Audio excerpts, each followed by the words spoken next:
नमस्कार। झारखंड विधानसभा अपना 21 साल पूरा कर चुका है, 22 साल में प्रवेश करने वाला है।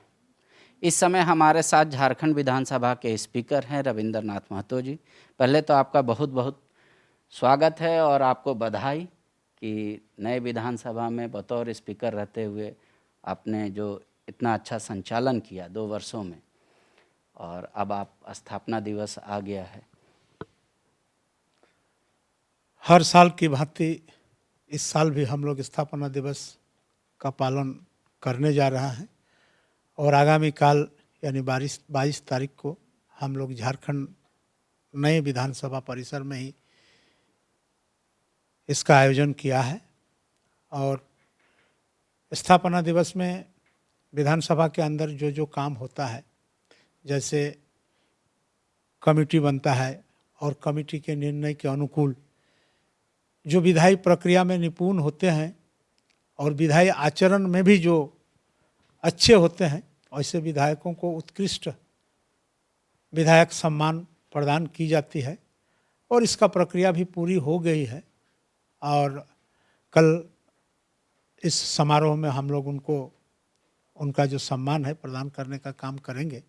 और उसके साथ साथ विधानसभा के जो कर्मी हैं, उपसचिव से लेकर के आपका प्यून तक, उनमें से हर संवर्ग के एक एक आदमी को भी हम लोग अच्छे काम जो अपने संवर्ग में करते हैं उनको भी हम लोग चयन कर लिए हैं, उनको भी हम लोग पुरस्कार देंगे।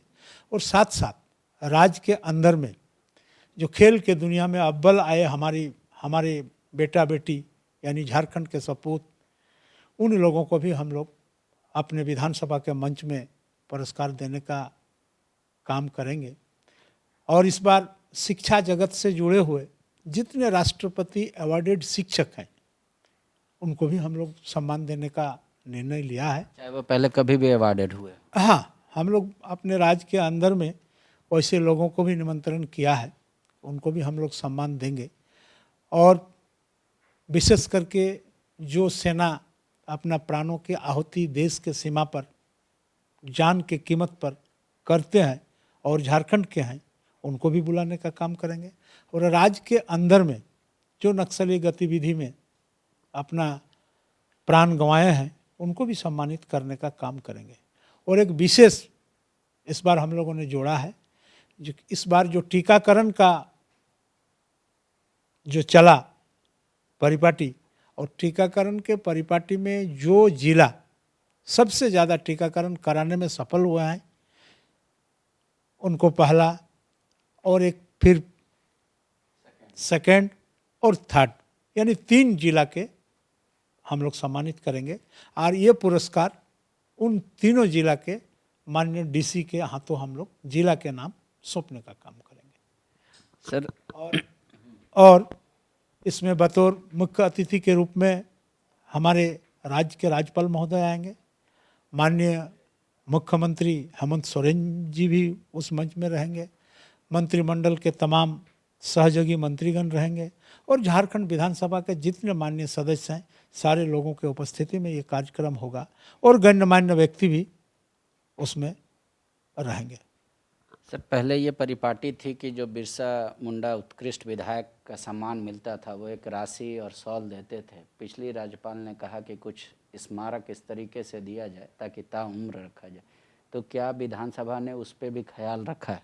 बिल्कुल, हम लोग पिछले राज्यपाल महोदया का जो बात था उसको पालन करने का हम लोगों ने सोचा है और उसको भी हम लोग पालन करेंगे। नामधारी जी से लेकर रविंद्र महतो तक ये कार्यकाल 21 साल का, गोल्डन पीरियड किसको डिफाइन करेंगे सर आप?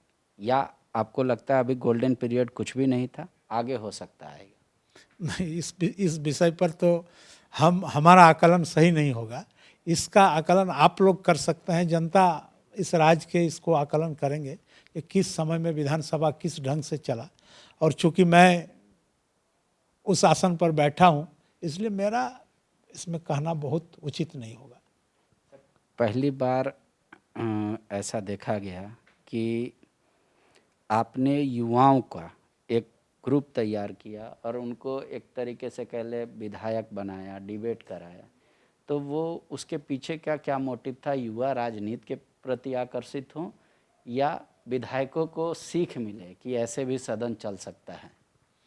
नहीं, देखिए, इसके पीछे मेरा स्पष्ट यही सोच था कि जिस व्यवस्था के तहत हमारा राज्य का शासन चल रहा है, यानी किस तरह से कानून बनता है और उस कानून को राज्य के तमाम जनता को पालन करना पड़ता है, तो कानून बनने का जो प्रक्रिया है इसके बारे में जानकारी, पूर्ण रूपेण जानकारी का बहुत अभाव प्रतीत होता है। हम जो महसूस किए हैं, सब लोगों के लिए मैं नहीं कह रहा हूँ, लेकिन साधारण रूप से, इसलिए मैं चाह रहा, मेरा स्पष्ट मानना था या हमारा इच्छा है कि विधायी व्यवस्था के बारे में लोग जानें, और इसीलिए सबसे पहले हमने विश्वविद्यालयों के विद्यार्थियों को चुना और उनको विधायी व्यवस्था के प्रति सजग बनने के लिए, जागरूक बनने के लिए या जानने के लिए, और उसका भी प्रक्रिया यह हुआ कि लर्निंग बाय डूइंग, जो हम एक शैडो विधानसभा के रूप में स्थापित किए, कैसे बिल पेश हुआ, कैसे बिल का पालन होता है,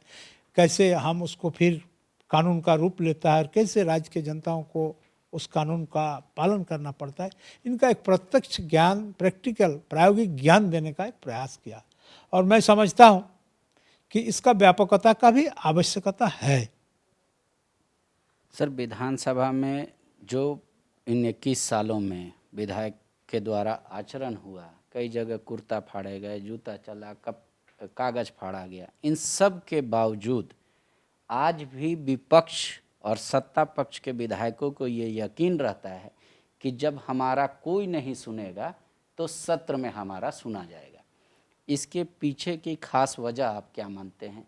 क्या ये आज भी लोगों को, विधायकों के लिए एक न्यायालय है जहाँ से सभी को लग रहा है कि हाँ भाई हमको न्याय मिलेगा, चाहे हम विपक्ष के ही क्यों ना? देखिए, प्रजातंत्र में सबसे प्रशस्त और उचित प्लेटफॉर्म विधानसभा, लोकसभा, राज्यसभा, विधान परिषद ही है। और जनप्रतिनिधि इसीलिए चुने जाते हैं कि जन समस्याओं को लेकर के विधानसभा के पटल पर रखेंगे, और सरकार का भी बाध्यता है कि विधानसभा के अंदर में माननीय चुने हुए जनप्रतिनिधियों का सवालों का जवाब देना पड़ता है। लेकिन उसमें एक बात और भी है, सरकार तो बहुमत के आधार पर चलती है, लेकिन विपक्ष का भी सुनना पड़ता है। कुर्सी पर जिस पर आप विराजमान हैं, इसको सोने की चिड़िया बोला जाता है, पिजड़ा। अब 2 साल के बाद एक विधायक जिस अरमानों के साथ बनता है कि हम क्षेत्र में जाएंगे, लोगों से मिलेंगे, यहाँ आकर बहुत सारी बंदिशें हो जाती हैं। आप हर जगह शामिल नहीं हो सकते कार्यक्रम में, सत्ता पक्ष और विपक्ष दोनों एक समान हो जाता है। तो आपको क्या अब 2 साल के बाद ऐसा लगता है कि स्पीकर का पद संभालना आपके लिए अच्छा था, या इससे बेटर आपको लगता है कि कुछ और ऑप्शन हो सकते हैं? ये व्यक्तिगत सवाल। आपने बिल्कुल कहा कि इस कुर्सी के गरिमा बचाने क्रम में अपना गरिमा विपन्न हो जाता है, ये बात बिल्कुल सही है। हम लोग न कोई भी पार्टी का जो नीति है उसका खुला आलोचना करने से परहेज करते हैं। और स्वाभाविक सी बात है कि जब हमारे समर्थक या हमारे लोगों के बीच में तमाम पार्टियों के पक्ष में और विपक्ष में अगर इस बात को नहीं समझा पाएंगे, तो हम समझते हैं कि मेरे आदमी को तकलीफ होगा। और चूँकि कुर्सी का भी सम्मान रखना है, गरिमा का भी ध्यान रखना है, अब इस कुर्सी में बैठ कर के अगर यही सब काम हम सामान्य लोगों की तरह अगर करना चाहेंगे, तो हम समझते हैं कि कुर्सी का के गरिमा में निश्चित रूप से ठेस पहुंचेगी। इसलिए दिक्कत तो होता ही है। फिर भी हम लोगों ने इसको पाटने का प्रयास करते हैं। अब कितना सफल हो पाएंगे, नहीं हो पाएंगे, ये तो भविष्य के गर्भ में है। सर, आपको ऐसा क्या लगता है कि पहली बार जानबूझ के या अनजाने में ही सही ज़्यादा कहेंगे, विधानसभा में एक स्पीकर का फैसले की समीक्षा करने के लिए एक समिति का निर्माण हो गया? क्या ये गलत परिपाटी की शुरुआत हो गई? आपको ऐसा लगता है, या लगता है चूंकि आपकी सहमति थी तो ये सही था? नहीं, कोई गलत परिपाटी नहीं है। देखिए, विधायी व्यवस्था में सदन सर्वोपरि होता है, और सदन जब सर्वोपरि होता है तो उसका मतामत जानना आसन का दायित्व भी है, कर्तव्य भी है। हो सकता है कि आसन से कहीं कोई चूक रह गया हो या ऐसा विषय आ गया हो, तो सदन का सहमति लेना हम उसको खराब नहीं, मेरा व्यक्तिगत विचार है, मैं उसको खराब नहीं मानता हूँ। इसीलिए मैंने उस विचार को सदन के समक्ष जिम्मा कर दिया है, और सदन के समक्ष में इस जिम्मा होकर के जो भी आदेश आएगा उसको आसन को मानने में भी कोई परहेज नहीं होगा। एक बात तो है कि जो पॉलिटिकल पार्टी दल जाती है लोगों से वोट मांगने, वो अपना मैनिफेस्टो लेकर जाती है। सरकार अगर उनकी बन जाती है तो बहुमत का जोर होता है, विधानसभा में तो पास करा लिया जाता है, लोकसभा में एक राज्यसभा की बाध्यता होती है, लेकिन जनता के लिए डायरेक्टली कनेक्टेड विधानसभा और लोकसभा होती है। कई बार देखा जाता है राज्यसभा में बहुमत नहीं होता है तो बिल टर्न डाउन हो जाता है। तो क्या अब इतने साल आज़ादी के बाद आपको ऐसा लगता है कि मतलब लोकसभा अगर जिस बिल को या विधानसभा जिस 3 बार पास कर दे, राज्यसभा में बहुमत हो या ना हो उसको पास हो जाना चाहिए, क्योंकि अकाउंटेबल तो एमएलए और एमपी ही होंगे, राज्यसभा के तो मेंबर होते नहीं अकाउंटेबल। देखिए, हमारे देश में जब इस शासन प्रणाली लागू हुआ तो उस समय में इसके मर्मज्ञ व्यक्ति जो कुर्सी पर बैठे हुए थे या जिनके कंधों में इन तमाम चीज़ों का दायित्व था, तो उन्हें इस व्यवस्था को सुदृढ़ बनाने के लिए, ताकि किसी का मोनोपोली नहीं चले, ताकि डिक्टेटरशिप ना हो, एक नायकत्व का भावना लोगों के अंदर में पैदा नहीं हो, इसीलिए देश हित में इन तमाम निर्णयों को या तमाम व्यवस्थाओं को रखा गया था। अब जैसे ही इस लोकतंत्र का समय बढ़ते जा रहा है, नई नई चुनौतियां उत्पन्न हो रहा है। कभी कभी ऐसा चुनौती उत्पन्न हो गया कि जैसे आपने कहा कि लोकसभा में तो बहुमत के आधार पर पारित हो जाता है, लेकिन राज्यसभा में या तो बहुमत लोकसभा के बहुमत के समरूप राज्यसभा में नहीं होता है, तो कभी कभी बिल टर्न डाउन होता है। ऐसा भी परिपाटी देखने को मिलता है। तो आने वाला समय में इन चुनौतियों का भी सामना देश में ऐसे मर्मज्ञ व्यक्ति या ऐसे जवाबदेही वाला जो लोग हैं, लोग इसका भी एक निदान निकालेंगे। आप अगर आम जनता आपको अभी देख रही है, अगर आम जनता को कहें कि आपके काम का मूल्यांकन करें, तो आप किन किन आधारों पर चाहेंगे कि आपका मूल्यांकन इस आधार पे ही किया जाना चाहिए? क्योंकि आपके कुर्सी के साथ बहुत सारी बाध्यता है, आप खुलकर बात नहीं रख पाते, आप हर जगह जा नहीं सकते, तो उस आकलन अगर कोई करना चाहे तो कैसे करे? देखिए, आकलन के लिए बहुत आवश्यक है कि इन्स एंड आउट दोनों का अध्ययन होना चाहिए। अगर दोनों का अध्ययन अगर होता है तो हमको लगता है कि आप जैसा भी काम किए हैं, जो भी किए हैं, अगर दोनों का ज्ञान होगा तो निश्चित रूप से आकलन भी सही होगा। और हम दोनों के विषय में नई जानकारी लेकर के एक सरफेस लेवल पर अगर आकलन करना चाहे तो हम उस आकलन को सही नहीं मान रहा है। इसलिए आकलन करने वाला व्यक्ति पर भी आकलन का जो रिजल्ट है, उसका फलाफल है, वो निर्भर करता है। सर, जब आज नए विधानसभा के आप स्पीकर हैं, विधानसभा भवन है, क्या आपको अभी भी कुछ वहाँ कमी लगती है जो डे टू डे वर्क करते हो उसमें? देखिए, कमी तो मान लीजिए समय के अंतराल में नए नए चुनौती, नए नए कमी आपको एहसास होगा। और हम समझते हैं कि जो अभी हम आपको एक चीज़ बता रहे हैं कि अभी देश के अंदर में चल रहा है, पेपरलेस असेंबली का बात चल रहा है। तो ये जो हम लोग मैनुअल वर्क करते थे, तो आज सब लोग इस चीज़ को एहसास करते हैं कि मैनुअल काम के बदले पेपरलेस असेंबली हो, ये विधान का लागू हो। तो इस तरह का कई चीज़ आने वाला समय में जैसे टेक्नोलॉजी डेवलप करेगा, टेक्नोलॉजी डेवलप करने के साथ साथ इस तरह का बहुत सारे कमी आएगा और कुछ कुछ सरल व्यवस्था भी आएगा। और हम जहां अभी समझ रहे हैं जिस तरह से प्रचार तंत्र, प्रसार तंत्र का जो मैंने आईटी सेक्टर जिस तरह से डेवलप कर रहा है कि आने वाला समय में बहुत सारा परिवर्तन आपको, सूचना तंत्र का जो बहुत सारा परिवर्तन आपको देखने को मिलेगा। अगर हम लोग ससमय इन तमाम चीज़ों पर अपने आप को सशक्त नहीं करेंगे तो फिर क्षति होने की संभावना है। सर, आपके द्वारा कई समिति बनाई जाती है, ये परंपरा रही है, लेकिन लोकसभा में तो देखा जाता है कि समिति की अनुशंसा सरकार सुनती है।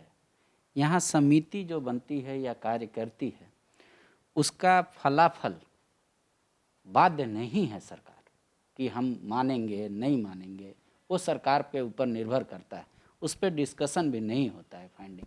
तो आप चाहते हैं क्या इसको एक यहाँ भी नियम बनाकर इस तरीके से बाध्य होना चाहिए, क्योंकि वो भी तो as a mini Vidhan Sabha govern कर। नहीं, बात आपने ठीक बोले। हमने शुरू में भी एक बात बोले आपको कि सरकार चलेगी बहुमत के आधार पर, लेकिन विपक्ष का भी सुनना पड़ेगा। और जहाँ तक समिति का सवाल है, समिति में विधानसभा के तमाम माननीय सदस्य लोग रहते हैं, पक्ष का विपक्ष का सारे लोग रहते हैं, और हम समझते हैं कि अधिकांश समिति का सिफारिश सरकार मानती है। ऐसा नहीं कि नहीं मानती, अधिकांश मानती है। लेकिन कुछ ऐसे भी सिफारिश हो जाता है जो कि सरकार उस चीज़ को मानने के लिए या तो सरकार सक्षम नहीं होता है या सरकार के पास पर्याप्त व्यवस्था नहीं होता है। ऐसे परिस्थिति में सरकार के अनुकूलता के आधार पर कभी कभी उसको सरकार नहीं मान पाती है। यही सब विषय है। आखिरी सवाल ले रहा हूँ सर, आपके इस कार्यकाल में सबसे यादगार और खुशहाल दिन जो आपने विधानसभा में बिताया? नहीं, देखिए, यादगार और खुशहाल दिन तो करीब करीब हम लोगों का सभी रहा है। विधानसभा तो यही नियम है, तो उसको तो आपको पालन करना ही पड़ेगा। और हम लोग एक साथ मिलजुल करके विधानसभा के हर कार्यक्रम को मनाते हैं, एक साथ बैठ करके सारे कामों को करते हैं।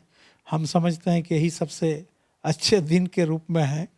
सबसे दुखद दिन आपका विधानसभा में इस 2 साल में, जब आपको दुख लग गया होगा कि बेकार हैं इस कुर्सी पर? नहीं, हमको इस तरह का अनुभव नहीं हुआ है। हम इस तरह का इसलिए इसका अनुभव नहीं हुआ है कि हम तो जान रहे हैं कि विधानसभा के अध्यक्ष का क्या उत्तरदायित्व है, विधानसभा के प्रति उनका क्या अकाउंटेबिलिटी है, विधानसभा में विभिन्न विचारों का जो टकराहट होता है तो क्या परिस्थिति उत्पन्न होता है, इन तमाम चीज़ों के बारे में हम लोग जानते ही हैं। इसलिए इसको दुख के रूप में हम नहीं मानते हैं, ये स्वाभाविक चीज़ है। विधानसभा के वैसे कुछ विधायक जिनको ये लगता है कि हमको मतलब आपके गद्दी से संरक्षण प्राप्त नहीं हो पाता है, उन विधायकों के लिए जो थोड़ा बहुत नाराज हैं आज स्थापना दिवस पे, आप उनको क्या कहेंगे? नहीं, देखिए, आखिर आसन का भी बाध्यता है, और मैं समझता हूँ आसन की बाध्यता सभी माननीय सदस्य समझते हैं। हम किन्हीं के बात सुने, किन्हीं का बात नहीं सुन पाए, तो ये आसन के बाध्यता के अनुसार ही होता है। इसलिए कोई भी जनप्रतिनिधि, चुने हुए जनप्रतिनिधि, इसको खराब नहीं मानते हैं। विवेकानंद विद्या मंदिर स्कूल एक CBSE affiliated English medium coed school है। हम शिक्षा के साथ संस्कार देते हैं। The follow-up.in. Like, share, and